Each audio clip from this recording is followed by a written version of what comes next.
Snyder Cut's last trailer. Well, actually, he's dropping one more before the. Of course he is. He's going to drop one more. But the recent Snyder Cut trailer finally dropped that everybody was waiting for on Valentine's Day.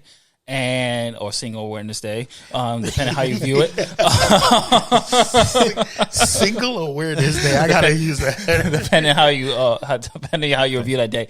And truthfully, don't worry about it. I was like, oh, sheesh. I joined you that week, folks. So, but anyway, I'll go first with it. I did like the trailer, but for me, I mean, my hype is still the same. I'm more hyped for Darkseid and the Nightmare sequence, which I think is probably, my prediction is going to be the best sequence in the entire movie.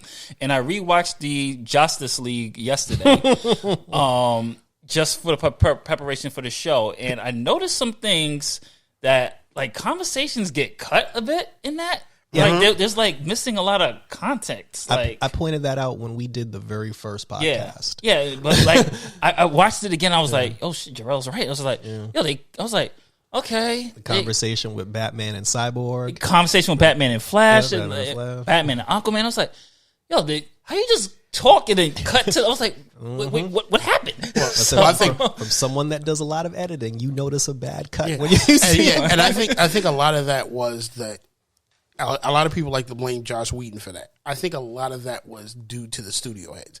I don't think that had anything to do with it. It don't matter who's at fault. Yeah, but no. But see, that's not fair. That's not fair because you know what? He takes a lot of shit for how that came out, and for you to say, "Oh, I don't care whose fault it is." No. We have to put blame where it is. Yeah, but if the studio made him cut that I'm pretty sure Joss Whedon is a talented enough producer to know that. No, we can't cut this because it kills the context. Even if it's not my vision, it kills the context of the movie. And if somebody from up high comes down, I don't give a fuck what you're saying. Cut that out. But you don't know if he did that or not. No, I don't. That's what I'm saying. For all we know, it was his idea. But what I'm saying is the statement of I don't care who it is. No, meaning takes away from when I say I don't care who it is, meaning I've adamantly blamed the executives as well as Joss Whedon from day one. I never said it's all Whedon's fault. Like, I'm the one that said, like, I'm the one who used the line, it's not a DC problem, it's a Warner Brothers executive problem. Yep. They want to shit a movie out every 6 weeks. And I think he's still like, and I think that's the biggest problem with DC. Some of these, like, even I give Snyder much credit. He comes up with something which Jarrell and I have talked about. He's not a storyteller. He's a visual director. He comes up with something brilliant. Visually, it looks great. And somebody's sitting up high like, let me look at the time. You know what? This is taking too much. No, you're going to have to cut this out. And it seems the only time they don't jump up his ass about something about doing that is when it's a property that nobody knows. Yeah, they don't care about. Like Watchmen, they didn't think anybody would care about Watchmen, and it ended up becoming a great movie. Like, because it was an obscure comic for fans. The first Wonder Woman, Dawn of the Dead. Not watch. Damn it, Shazam. 300. No, 300. They didn't think anybody would care about 300. They thought only maybe history buffs would. The entire world ended up going to see 300, and it was like such a great movie. So when they don't have their hands in it, and you sit down and you see what it is. That's why I said, like, going at Whedon, I think he tried. They looked at him and said, "We have a problem with this movie. We don't think it's going to do this." He's not listening to us.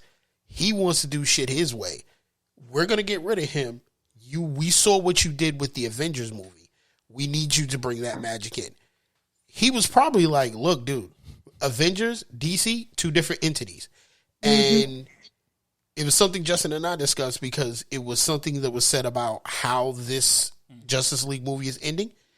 I'm pretty sure Whedon looked back and said, if you do this, it's going to look like you're copying Marvel, the way the ending is supposed to come in. For those out there, it seems the ending is supposed to be the Justice League loses and they make a comeback in the next one. And I'm pretty sure he said, if you do this, this is gonna look like you guys are they came out first. Yeah, I was you're copying Marvel's copying you, or you're copying Marvel, and then it'll become did Marvel do it better? Yeah, because it's because the Snyder original Snyder was supposed to come out first. Yeah, because if you look at the way the Justice League movie was, I'm only doing that, folks, because that's what the internet calls it now. So the Justice League and then the Snyder League. So if you, I was watching it yesterday, and I couldn't just help doing comparisons. Like, they have Steppenwolf going there to collect the mother boxes. Thanos goes and sends to collect the Infinity Stones. But the funny thing is, the established thing about the Marvel Universe was that Thanos from the first Avengers movie was sending people to get the stones. So it's not like, okay, so then if you want to look at the timeline as that, then yes, you're copying off of Marvel, because that's been Marvel's thing from the comic book. Yeah. Everybody wants the stones. It's just different way everybody looks for how to collect it. And as far as the trailer goes, I would just have to say what I'm looking forward to, definitely the nightmare scene. And for some reason, the biggest thing, and this is just me looking at our Instagram, our Twitter, the biggest takeaway people took from this trailer is the Joker saying we live in a society. Yeah. I'm just like, we just got fucking Darkseid, and you're talking about we live in a society. It's like, it was cool to see him, but the line didn't exactly like. Yeah, I think because it's a meme. Yeah. That's why. It's like, he said a meme. Look inside, Snyder, listen to us. I'm just like, I think what had happened is, like, when you take a look at that Joker, which for me, I've been critical of Jared Leto's Joker from the get go. To see him like that, I was just like, holy crap, this Joker looks 10 times better than what he was. I was like, I actually like this. Like, look at his face. I was like, this. And y'all tried to kick me out. Yeah. No. But, we kicked you out hold on. We kicked you out for Suicide Squad Joker. Okay. Yeah. This is a different because Joker right now. The Macaulay Culkin looking Joker was just not it for me. We ain't home alone this right now, all right? But I did think, like, this is just my opinion. I did think the trailer looked good, but to hang you on your own words, I also think the fans are making more of it. Just like with WandaVision. Yeah. They're making more of the Snyder cut. And then what's going to happen is, if it doesn't either blow the expectation or come just in line with it, it's going to be a failure. And part of it, I think, where even though they gave Snyder a lot of creative, like, they put this in his hands, Warner Brothers executives are still there, like, we need this movie to be the Marvel killer. And I'm like, you need to stop doing that. Yeah. DC needs to be its own universe to bring, because comic book fans love both comic books, both properties. And we need to be able to say, this is what Marvel does. This is what DC does. I love DC because anybody will tell you, I love DC villains 10 times more than Marvel villains. Hell yeah. Because I feel like DC built them to be like more of the star than the heroes are the side piece of it. The Batman DC has a whole catalog of villains that can introduce besides the Joker. Yeah, not to mention the Flash alone. And I even said, no matter what Batman villain you bring, even if he's like some dopey character that you don't believe in, like, how many times did you think the Riddler, the only villain that you can think of in Batman that's a threat, is the Joker? But people have written the Riddler as some wild ass character. Scarecrow. Even Lockdown has a good ass arc. Yeah. Clock King. Yeah. And these Scarecrow, are like C-list characters. Yeah, these are characters I look at and go, oh, they're funny. Scarface, Mr. Pig. Yeah, they're hokey characters that you're just like, but it just shows you that DC villains are so good. All you have to do is take the right person to write a story for them, and bam, these dudes become like the shit. And they don't have powers. They're just so good. They're just so good and cunning at everything they do. So I'm just like, not saying Marvel doesn't have good characters, but the writing for DC characters makes you really go in depth at how wild these characters, how just on a level how fucked up they can be to everybody in the world. And I was like, you need to, that's why I was always so adamant about fuck the Justice League remake. You need to bring us the Legion of Doom because what keeps pissing me off is, okay, now you introduce me to Cheetah. This woman was phenomenal in this role. And you're going to kick it to the back burner? Like, first of all, I'm already pissed that Wonder Woman kicked it to the back burner throughout the whole movie. For Maxwell Lord. For Maxwell Lord. Like, that's who should have been on the back burner. But now you're kicking her to the back burner to promote this again. All right, and there are other characters like what do you call it? Black Manta. Yeah, Black Manta took He took a back seat to Ocean Master. I'm like, I'm sitting there looking like, yo, this dude Black Manta, his anger by itself was the shit. Amazing. Yeah, I'm sitting there looking at him like this dude, and even the role play with his father, like his mindset was like, I'm gonna kill you for killing my daddy. Like he's the reverse Batman for me. Yeah, and it's funny because when he does that, there's a party that's like, he kind of has a point. Because when he asks you dead ass like, hey, help me save my father, and you're like, no, I'm like, well, shit, now I feel bad for him. And that's what makes DC villains very compelling, is because you can look. I'm not saying Marvel does it too. You know, at least with Norman Oz, Spider-Man's Rogue Gallery, Doctor Octopus as of recent has been the only character that I'm like is on that level for me right now. Like Spider-Man's Rogue Gallery. I guess X-Men. I like the X-Men Rogue Gallery. Well, I mean Magneto. I guess probably had the most. Yeah, but they don't hold the Batman weight though. I mean, look when you look at DC villains, you have Batman's art on Rogue Gallery, Flash Rogue Gallery alone. Yeah, both of those two alone. It's just like wow. Honestly, and I did that before with my brother because he's like a huge Spider-Man fan. Yeah, and we did a thing where I said, okay, you start naming off Spider-Man villains. I'll start naming off Batman villains. We'll see who runs out first. He ran out when he got to maybe like 40 something. I'm still going. But you also have to understand a lot of Batman villains. Was Polka Dot Man in there? Are other people's villains that just for some reason got annoyed with Batman that week and ended up staying with Batman because it's like they couldn't beat the super powered hero they were facing, and now you got this dude with no powers whooping my ass. No. I'm gonna have to concentrate on fucking him up first, and that's it. And they lose all the time. Like, yeah. And one thing I can say about Batman villains though, with the exception of maybe like one or two. And which is why, why everybody probably feels like their stories are so compelling and they're so deep characters. Every Batman villain was legitimately wronged at some point in their life, which is why they became a villain. They didn't just wake up one day and was just like, I just want to blow some shit up. Like something was actually something actually happened to them to where they feel justified now doing what they're doing. I'm gonna say more than one or two. About 10 of them don't have that excuse. Yeah. Mr. Freeze is a good example. Mr. Freeze is a good example, but Deathstroke isn't. Yeah, Deathstroke isn't. I mean, Deathstroke just trying to get paid though. Even the Joker. Like if we're doing the comedian, who was laughed at or whatever, and couldn't. Oh, you mean the Killing Joke? Yeah, no, the Joker was really fucked over throughout his life, and if you do the Hush version of what it was, you really feel bad for the Joker. Yeah. But to say this once, it's not true about Marvel fans because Mr. Sinister would give Hush a run for his money. Yeah. Like he's an X-Men villain that they keep shitting on every movie.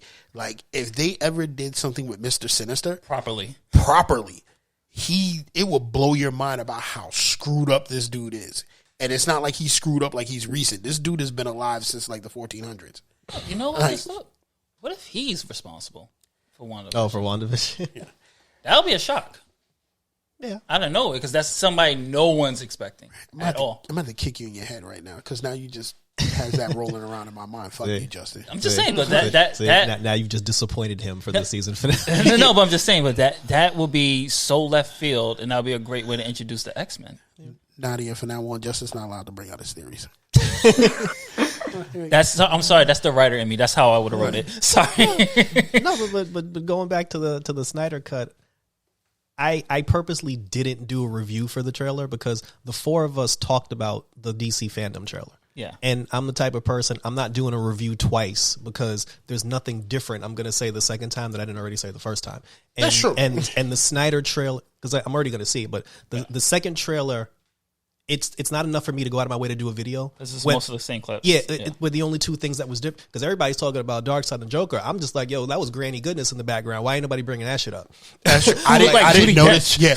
Like, I didn't notice until seeing that. Like when Justin pointed it. Like damn. I was excited to see the Joker, and then like Sean said, for everybody that's like, oh, the Joker, that mean, and now they're coming up with all these ridiculous over the top rope theories. For all we know, the clip that they showed us, that's probably his whole thing in the film. He's probably in there for like 5 minutes. Yeah, that's why I'm like, I'm not jumping off a bridge on this one because I don't want to let myself down. But I was excited about the Granny Goodness thing because I'm like, well, if we got Granny Goodness, maybe we'll get Big Barda and maybe there'll be some Fury acts. Like I would love to see the Furies just pop up out of a wormhole and just bust Wonder Woman's ass.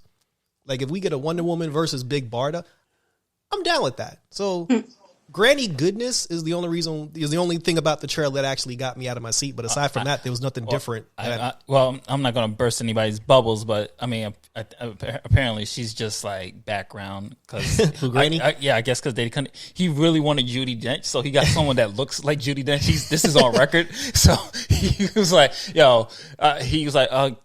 somebody on the production's like, oh, my aunt looks like Judy. He's like, yo, just get her and put her in the background. Let's get her in here.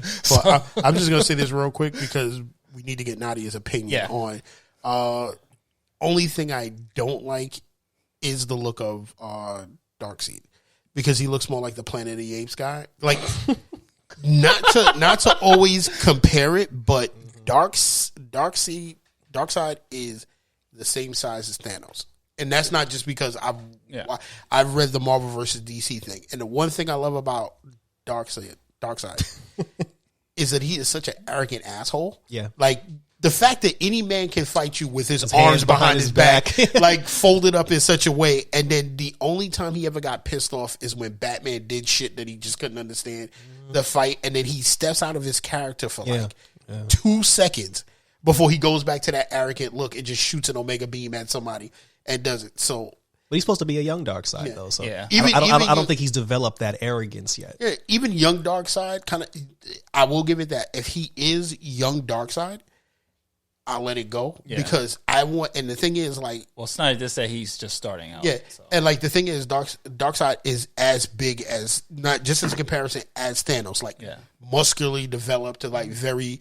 Combat and everything. He's really the shit. Yeah. When it comes to that. So if this is young Darkseid, I can deal with it. But if you give me like this thin, for his race, 1 meal away from death, Darkseid. I know this is probably not going to be in the movie, and then we're going to pass to Nadia. But if he does not say, I mean, this is the only thing I'll be disappointed with. If he don't say something about his Omega beams, let me hit you. Like, how they was in the Super Friends and even in Injustice Game, I'm going to hit you with these Omega beams. Like, announce the attack before he does it. I'm going to be mad disappointed. That's it. I'll be kind of disappointed if he says it because it sounds like he's about to drop a rap verse. Like, I'm about to hit you with these Omega beams. Like, he just looks at Batman and puts on like a gold chain and be like, yo, I'm about to hit you with these Omega beams. Like, yo, pass me the mic. Check this out. Like, all right, Nani, what are your thoughts on Snyder Cut trailer, the last one? I just think that DC needs this. Like, it's not, I mean, it's them promoting it, but it's also the fans putting so much, like, pressure on this movie. Yeah, I like how she said that they need it has to be good. Like, I mean, after the, like, atrocity of Wonder Woman 84, like, this shit needs to be good for DC. Yeah. Like, Marvel is, like, destroying them right now. I mean, yeah. And then I feel like, I guess back to the Justice League movie, wasn't it like short of 2 hours? I remember it feeling very short. It was supposed to be, they had them chopped down because originally the release was going to be 3 hours, I believe. Yeah. Yeah, it was supposed to be. So they had, because of the feedback and the criticism from Batman v Superman and the president of Warner Brothers at that time, it was Hamada, I think. Yeah, Hamada said, yo, you need to keep this 2 hours. That's it. No, I'll agree with Jarrell. That shit should have been 3 hours. Yeah, because cut out way too much. My whole thing is like, stop worrying about Marvel. Period. Like, don't worry about what they do. The 3-hour movies have worked for DC. Watchmen was phenomenal. Yeah. All the Nolanverse movies were 3 hours, and they were phenomenal. Joker. I saw all of them in theaters like 3 times. I even went to the Nolanverse thing where he did that whole interview, and you could watch all 3 movies in one day. I sat there for 9 hours watching those movies. Like, if it's a good movie, we'll watch the 3 hours. Even the 4-hour cut of the Watchmen was good. Yeah, because that's when they included the comic in there. Just give us a proper movie, like a good, just have a good freaking movie. And so like they destroyed like Snyder's whole vision. So being that this is 4 hours, I guess it's gonna feel like 2 films. Mm-hmm. But I just think DC needs to make this work. Well, the good thing is being at home when it comes out, even if it is 4 hours, there's a point if you got to get up and go to the bathroom, you can go to the bathroom. Because I think, who did I go see Endgame with? Did I go with you? Nah. Okay, I went to go see Endgame. And literally, like a dumbass, drank too much soda. And at one point, the point where Captain America and Iron Man are going to see Iron Man's dad at the base. There was a point where I had to keep going. Can I miss this part that I can catch up? And then it got to the point where I just got up and said, fuck it. Whatever I missed, tell me about what happened during the movie. And I literally almost fell down. I was in Lindbergh, fell down the flight of stairs. Wow. Running downstairs to the back. Well, this is not Lindbergh. This is Robbie Center. Running down the flight of stairs to get to the bathroom. And I have bad knees. To get to the bathroom, pee so fast that it felt like the Flash. Wash my hands. Flash the guy my ticket that I was in there. He didn't even ask. He goes, I know it's happened already. Run to the escalator. Not even go up the escalator rate. Run up the escalator. Fling the door open because the whole theater heard it and run back to my seat and get there just to go, oh, you just missed one little pivotal part. But that's how fast it was just to get through a 3.5 hour movie. So at least with this, I will praise Snyder on this. Putting it on HBO Max, I can pause and go to the bathroom.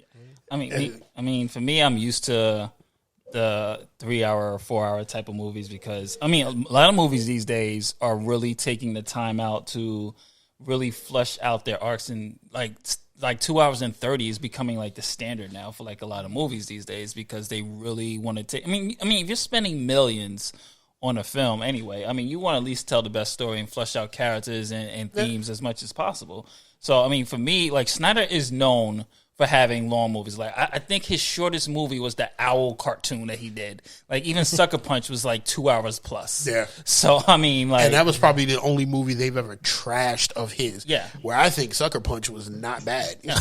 So, for me, as the Snyder Cut, we're going to do a full... That whole episode, that week of the movie comes out, we're dedicating the entire episode to the Snyder Cut movie. It's going to be a full review from us, so everyone can expect that. So, it's 4 hours, so of course it's going to be its own entire episode. So the episode will either be me and Jarrell and Nadia and Justin fucking refereeing us yelling back and forth about what we hated, or we're both going to have a love fest about how good that movie was.